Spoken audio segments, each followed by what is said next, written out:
I just got done watching The Electric State, which is a new film from the Russo brothers that landed on Netflix, and reportedly they spent $320 million to make this film. Now, the directors were the people that did the Captain America Winter Soldier, Captain America Civil War, Avengers Infinity War, and Avengers Endgame, and so I was mind-boggled to know that they spent $320 million on this film, which is one of the biggest movies ever to do that. This is actually ranked the 13th highest grossing budget of a film of all time, right below Avengers Infinity Wars at $325 million. So $5 million more dollars, and it could have racked up to way more than what we thought it was going to be.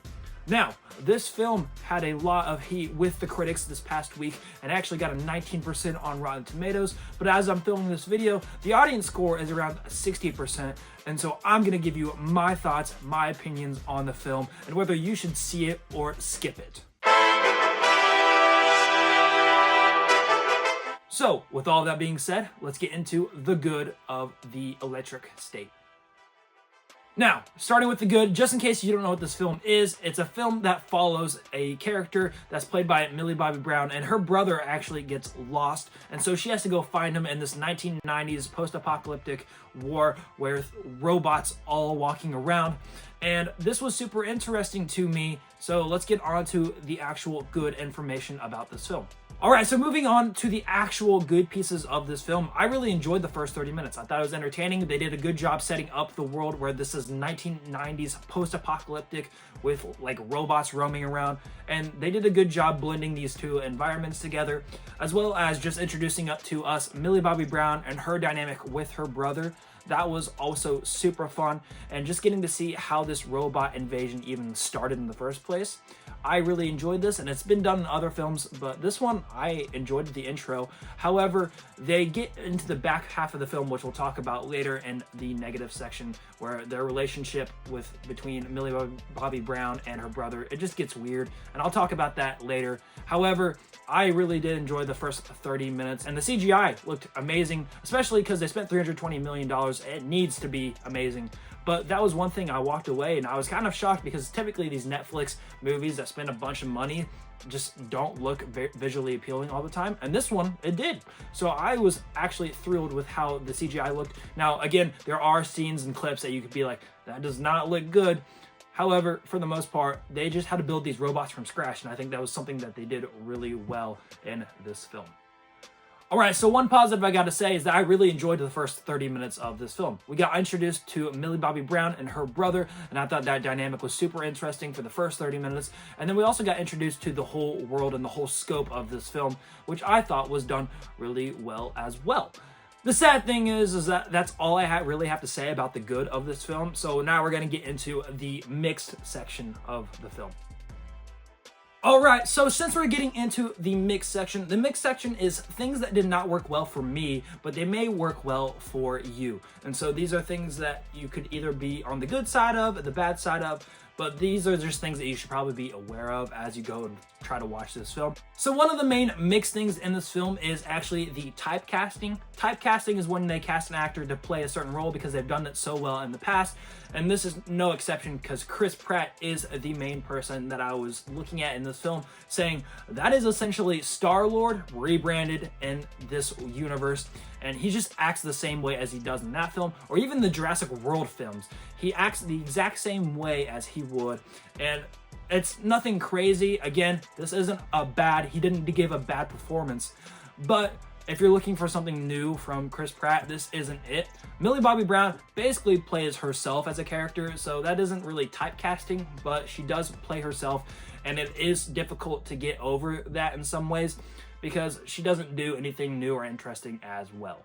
And since we're talking about Millie Bobby Brown in this film, this isn't anything against her herself, but in this film, she acts more like a mom than she would like an actual sister. Now, there is some plot lines and things that happen in this film that do warrant this, like in how she acts and interacts with her brother.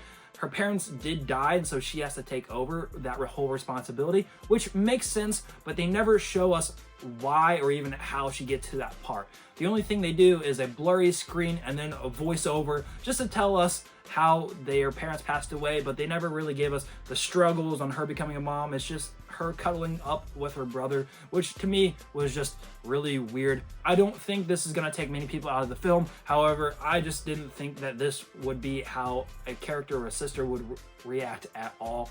And so that is one thing I took out of this film that I was like, I don't know if that was the right move to go with her. If you told me that she was the mom and that like that was her son, I would have completely believed it, other than questioning the age difference between the two actors. And so that was one thing that I was like, I don't know if that's how that's supposed to be, but you know. So that's why it's in the mix section. I am probably being a little bit nitpicky on this, and so if you have a different view of this whole idea, I think that your opinion is correct because it is your opinion. It's just, this is how I felt about the film. And so with that being said, we're gonna go ahead and get onto the bad of the film. All right, since we're in the bad, I'm not even gonna sugarcoat this. Netflix spent $320 million on a very forgettable film. This really lacks a lot of substance or a lot of qualities that a movie should typically have, or that makes it even compelling for most audience members.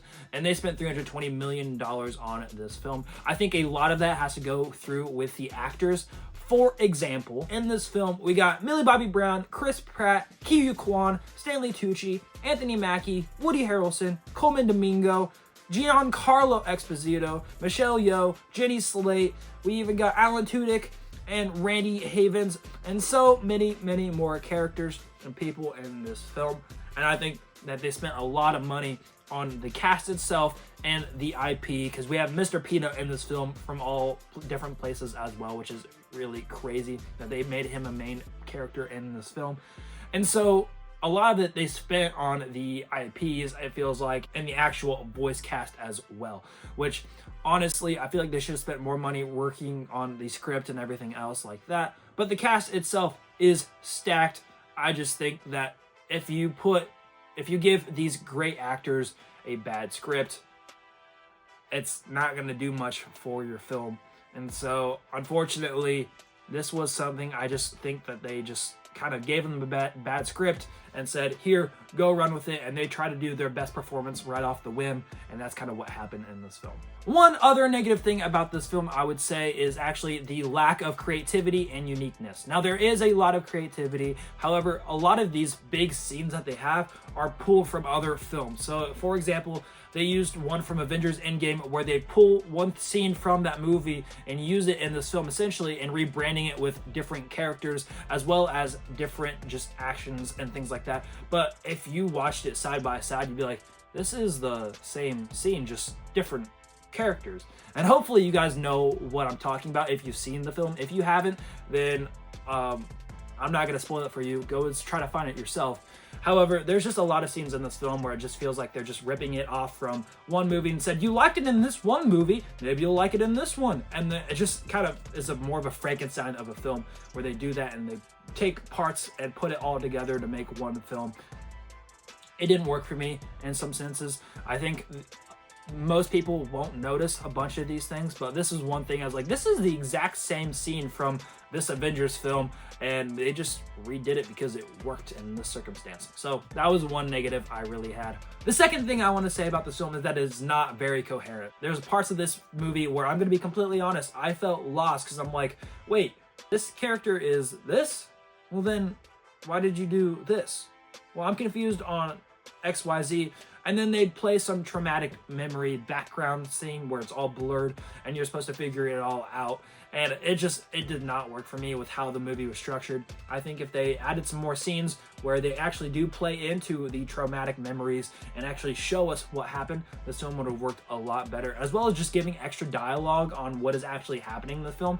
Because, for example, Chris Pratt, after the first 30 minutes, he's just kind of there. Like, he's there to help lead a revolution, but he doesn't really have a purpose on why he's at the very end, or he doesn't have any goals on what he's really getting out of the end fight scene. And so after the first 30 minutes, they're trying to find him, they use him as a plot dynamic, and then he's just a body. And not to say that he didn't do a bad job, he did a fine job. Again, he's just acting as himself as Star-Lord. but there just was not, the film was not coherent as much as it should be, and you could kind of tell when you get confused on why is this happening if this is, and why is this character still here, why is this character not here. There's a lot of that in this film for me that just did not work. The last thing I wanted to say about this film is that I just felt like at an arm's distance from these characters at all times. They took us on an adventure, but we never really got to know them. They just try to make us care for these characters based off of past experiences, and we never really got to have a section where we just kind of got to sit with them and understand them and why they're hurting, or they didn't even show that to us. And so again, I think this film as a whole, the main problem is just the coherency and the script itself. A lot of the actors did a solid job, but I think the full picture of this film is that it was not coherent enough, and it just did not give us a much more detail that we needed it to have. So real quick before we get into that final scorecard, I would like for you guys to go ahead and like this video, as well as subscribe if you guys are watching this right now. These videos take a lot of time for me, and so just liking this video will get a lot of more people to see this video as well. And so I would greatly appreciate that. And then also, if you guys want to, please go ahead and have a conversation down with me in the comments below about this film or any other film. I respond to everybody. So make sure if you have a question for me or want to talk about movies with someone, I am your guy. I want to talk with you. So leave a comment in the comment section down below. And so with that, let's get into the final scorecard for this film. Alright, so with the plot, I'm actually giving it a 5 out of 10. Now, this isn't saying that it's bad, it's just not memorable and not coherent enough for me to actually understand. So a plot, I gave it a 5 out of 10.